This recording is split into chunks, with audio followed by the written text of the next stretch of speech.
Welcome, friends, to the Word Cloud Tarot Show, direct from the Tarodrome here in cyberspace in front of an audience of tarot cartoons. Today is the 31st of June 2025, and this weekend all the media thought that they had to ask politicians about some punk rapper leading a chant at a music festival. Now, we're always keen to jump on a bandwagon, so we thought we'd do a tarot reading on the matter to find out what the bandwagoning is all about. We'll use this, the Word Cloud Tarot Happy Toast deck.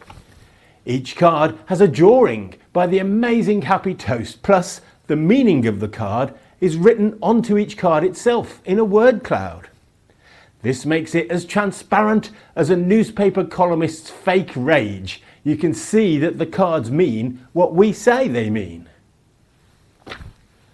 Today we'll do the usual 5-card cross, so let's go.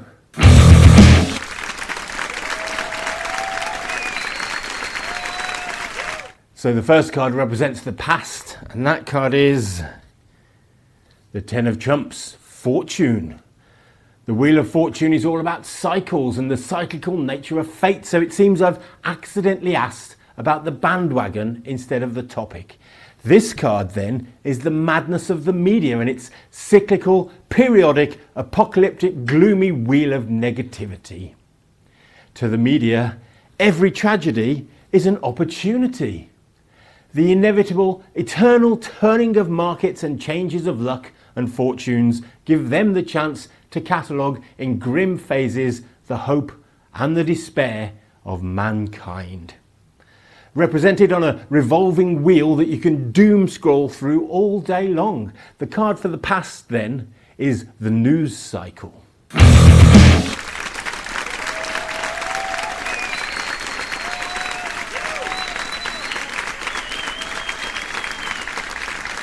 The second card represents external influences, and that is the Eight of Swords, interference.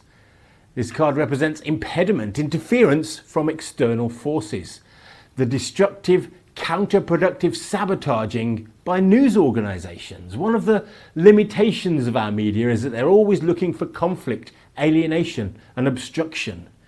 The media's debts to capital confine them in illogical obligations, putting restrictions on their view and their ability to signal. They must fulfill their responsibility to their owners, so they produce an irrational noise of unavoidable crosstalk. They treat every issue as a block and a hindrance, every other person as an enemy. External forces make the media deliberately poke bears.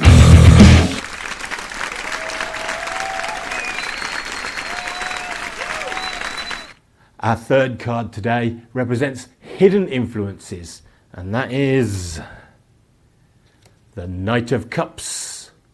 The Knight is magnificent. He's a charming, beautiful, gorgeous, glamorous artist with flair.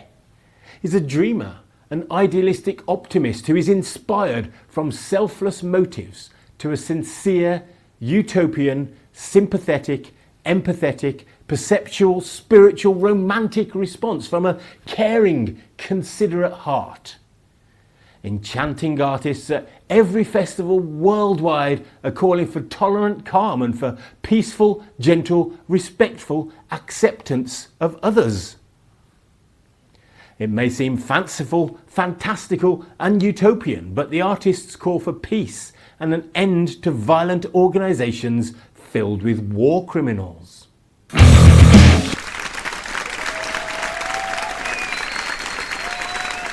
So that brings us to the present moment. And the card for the present moment is the Six of Wands, Victory. So I guess it must be working. It works for the artists who raise their profile and get a bit more stardom, a bit more time in the limelight. It works for the media who get to poke bears and talk to people with prominence to gain influence and glory. It works for Palestine who get a spotlight on their ongoing plight and recognition of the brutality that is directed at them. It works for contemporary arts festivals, giving them an opportunity to spread love and peace and revolution. With a little effort, everyone can accomplish advancement and achieve future success.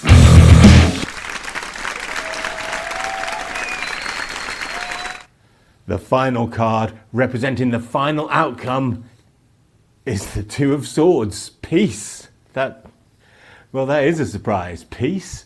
Really? In the Middle East? In the media? At Glasgow? Do the peace and love hippies actually win? Surprisingly, yeah. I mean, not an outright victory. Obviously, it's all just cycles, but the festival promotes love and harmony, and it moves the needle towards peace and love. The artists call for unity, humanity, and respect. They demand justice and an end to the organisations committing oppressive, brutal war crimes. The politicians, misconstruing that as hate speech, look insane, deliberately pushing brinkmanship while the artists call for calm. The media giving cover for the crimes by both siding it look compromised by a false balance, undermining their own credibility. The world's perception increases. It has a consciousness awakening moment and feels clarity and grief. It feels empathy for Palestine. We increase the pressure for an armistice, for the negotiation of a fair agreement. It helps at manifesting a truce, increasing stability and cooperation and freedom.